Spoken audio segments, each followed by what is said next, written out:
Dans ce film, le premier tiers, je dirais, le premier quart, c'est le personnage à 8 ans. Et on voit que très jeune, déjà, il va passer au travers d'expériences assez marquantes, assez traumatisantes. Il va perdre sa famille devant lui. Ça se passe à la fin de la Seconde Guerre mondiale. Donc je pense que ça, c'est effectivement un événement qui est assez important si on essaie d'expliquer l'évolution du personnage. C'est quelque chose qui a pu le traumatiser, qui a pu déclencher plusieurs choses dans le futur. Maintenant, je pense qu'il ne faut pas négliger aussi toute la relation avec le personnage de Gong Li, sa tante japonaise, Lady Murasaki, qui va le recueillir et c'est elle qui. Voilà, il va y avoir une relation assez malsaine entre eux. Elle va lui inculquer une certaine éducation un peu étrange par rapport à son âge, lui inculquer des valeurs un peu, enfin assez sombres. Et je pense que ça, c'est quelque chose qui a aussi favorisé plus tard tout ce côté criminel.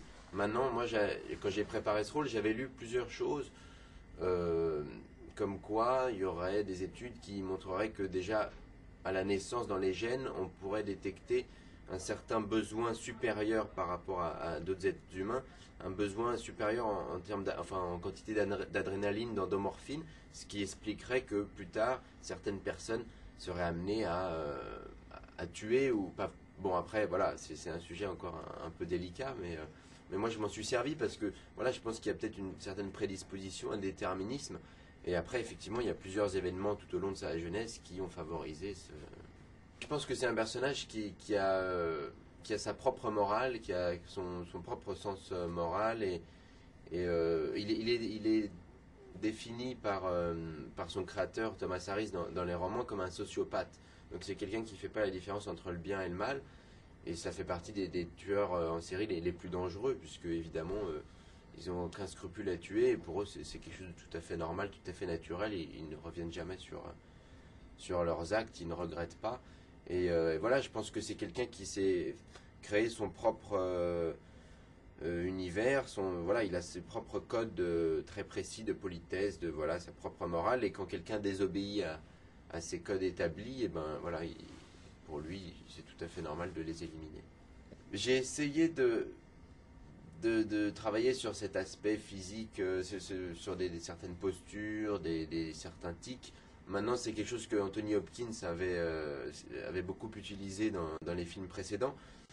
Et moi, voilà, évidemment, j'ai travaillé en relation avec les films précédents. Il fallait quand même qu'il y ait un lien entre les deux personnages. J'ai essayé de planter des graines, entre guillemets. Mais il fallait que ça reste vraiment très subtil pour pas que je tombe dans l'imitation, la caricature ou je ne sais quoi de Anthony Hopkins. Je savais qu'il allait y avoir des comparaisons. Donc il s'agissait plus voilà, de subtilement disséminer quelques tics, quelques. Donc moi, ce qui m'a beaucoup frappé dans la performance d'Anthony Hopkins, c'est tout ce qui concerne les yeux. Et je crois qu'il s'était inspiré du serpent et des chats. Et il y a des clignements d'yeux très effrayants, un regard très immobile comme ça, figé. Et puis après, évidemment, il y a aussi son immobilité dans le corps, sa raideur qui parfois est assez effrayante aussi. Donc j'ai essayé d'utiliser ça, mais de façon très subtile. Parce que évidemment, si on réfléchit logiquement, le personnage est beaucoup plus jeune, ça se passe à une autre époque, il n'a pas encore vécu tout ce que le vieux Hannibal Lecter a vécu, il n'a pas été en prison, il n'a pas encore fait tous ses crimes. Donc évidemment, il pouvait être très différent. Et en quelque sorte, j'avais une certaine marge de manœuvre et une vraie liberté et je pouvais recréer mon propre Hannibal Lecter.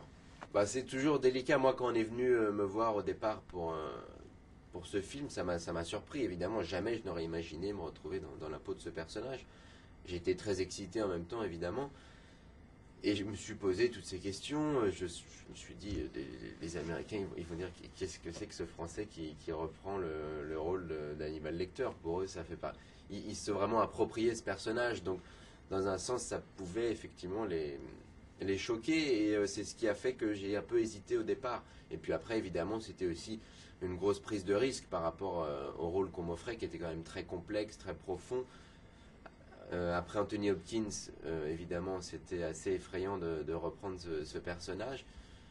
il y a plein de choses comme ça qui m'ont fait un peu peur. Et ce qui m'a vraiment motivé et ce qui m'a changé un peu ma vision du projet, c'est la rencontre avec Peter Weber, le metteur en scène.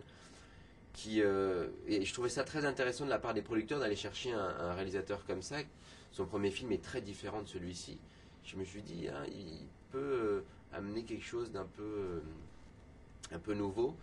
Et puis après aussi, voilà, le fait de travailler avec une légende vivante comme Dino De Laurentiis, qui est quand même un des plus grands producteurs aujourd'hui. Il a plus de 600 films à son actif.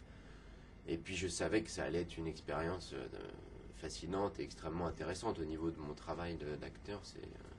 C'est une autre ampleur que mes rôles précédents.